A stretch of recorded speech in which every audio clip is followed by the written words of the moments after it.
अस्सलाम वालेकुम मेरे प्यारे बच्चों, कैसे हो आप सब लोग। उम्मीद है आप लोग ठीक होंगे। आपकी दीदी भी बिल्कुल ठीक है। आपसे हमेशा की तरह एक रिक्वेस्ट है कि आप लोग दुरूद शरीफ पढ़ लें ताकि आज की कहानी का हम बाकायदा आगाज़ कर सकें। उम्मीद है मेरे प्यारे बच्चों ने दुरूद शरीफ पढ़ लिया होगा। आपसे एक और रिक्वेस्ट भी है कि आप लोग रोज़ाना 5 वक्त की नमाज़ कुरान पाक की तिलावत तर्जुमे के साथ किया करें और 10,000 मरतबा दुरूद शरीफ पढ़ा करें। ताकि चलिए पढ़ते हैं कहानी की तरफ। कहानी की शुरुआत में हम एक महिला और पुरुष को देखते हैं जो कि पहाड़ के किनारे किसी खूबसूरत पौधे को हैरानी से देख रही हैं। उस पौधे से लाइटें निकल रही हैं जैसे एलईडी लाइट्स हों। दरअसल रामू और उसकी पत्नी गीता गरीब लकड़हारे थे। वो जंगल से लकड़ियाँ काट कर शहर को ले जाते थे और वहाँ जाकर फ़रोख्त करते थे और उससे अपने घर का गुजर बसर चलाते थे।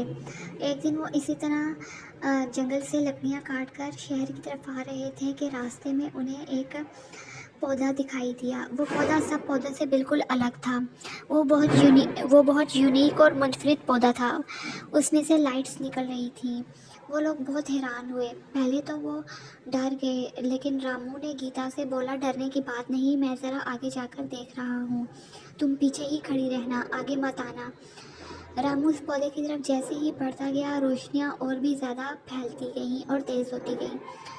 रामू एकदम से ठिठक गया। पौधा ज़ोर से हिला और रामू ठटक से एक जगह रुक गया। अब पौधा झूमने लगा। रामू और गीता दोनों बहुत हैरान थे। रामू साकित खड़ा था। पौधे से आवाज़ आई, रामू घबराओ नहीं और आगे बढ़ो। तुम इस पौधे में जितने भी पत्ते देख रहे हो, ये सब तुम्हारी विशेष हैं। जिस जिस तरह से तुम पौधे में से पत्ते उतार कर अपनी एक एक विश बोलते जाओगे, तुम्हारी सारी विशेष पूरी होती जाएंगी।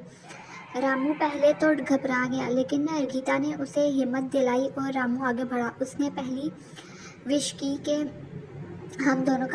उसने पहला पौधे का पत्ता तोड़ा और विश की कि हम दोनों के ड्रेसेस चेंज हो जाए। जैसे ही उसने वो पत्ता हवा में उछाला, इन दोनों के ड्रेसेस चेंज हो गए और रामू का ड्रेस एक बहुत खूबसूरत एडवोकेट के लिबास में बदल गया, जैसे पेंट कोट हो।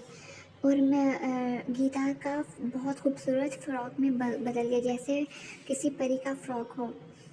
फिर रामू ने ऐसे अगली विश की कि हमारा घर बहुत बड़ा घर बन जाए। रामू की ये विश भी पूरी हुई। फिर रामू ने विश की कि जहाँ मैं खड़ा हूँ नीचे बहुत गरीब बस्ती है, इनके घर भी अच्छे हो जाएं और यहाँ पर हरियाली हो जाए। वैसा ही हुआ।